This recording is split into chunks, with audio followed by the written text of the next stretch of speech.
Hey, Tim Sykes, millionaire mentor and trader here with just a very simple lesson. A lot of people ask me why penny stocks. They're like hated all over the world. They're all scams. Why not do something like options or Forex or binary? Where do I begin? Okay, Forex, your odds of success are atrocious. 5 out of 6 Forex traders blow up and lose everything in their first 6 months. Yes, you could be profitable. Okay, there's a 1 in 6 shot, and actually most traders anywhere lose money.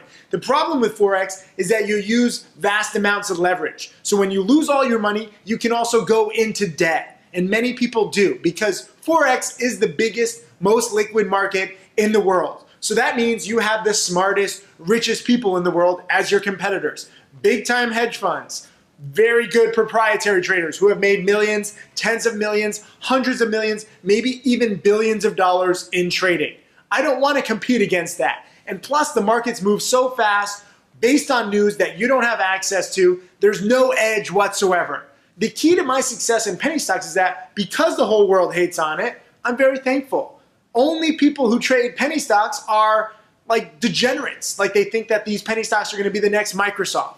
They actually believe in these stories. And I have made that mistake in the past. I once upon a time believed in a penny stock. I ignored my trading rules. I ignored being, very cynical. I wanted to be like a cheerleader. I wanted to be in the cool kid group once, and I lost over $500,000. So I learned the hard way not to trust penny stocks. Penny stocks should be hated if you look at them the wrong way. If you look at them like lotto picks, where you're like, oh, I'm gonna buy 10 penny stocks and maybe 1 out of 10 will make it. No, it's more like 1 out of 1,000, and those are crappy odds. The way that my successful students and I make our money is understanding that almost every penny stock will fail eventually.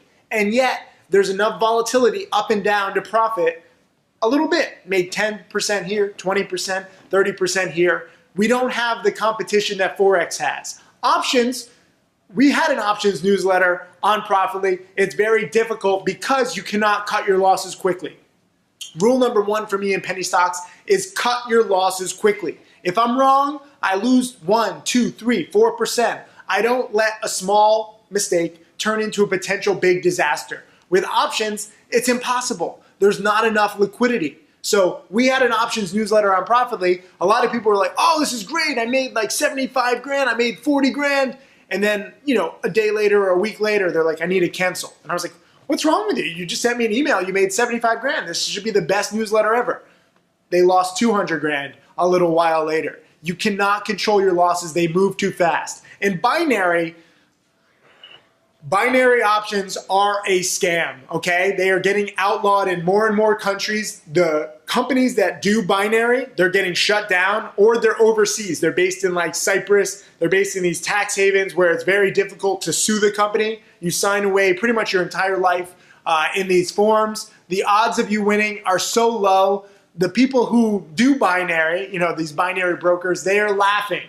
They're laughing that so many people actually believe this crap. No different than casinos, except binary actually has better odds if you look at the math and the statistics. So stay away from the competition of Forex. Stay away from the ridiculously poor liquidity in options. And obviously penny stocks, many of them have bad liquidity. I only trade the most active penny stocks. I don't want to trade a penny stock. I don't care if they have the best technology in the world. If they're only trading like 5 or 10,000 shares a day, it's too illiquid.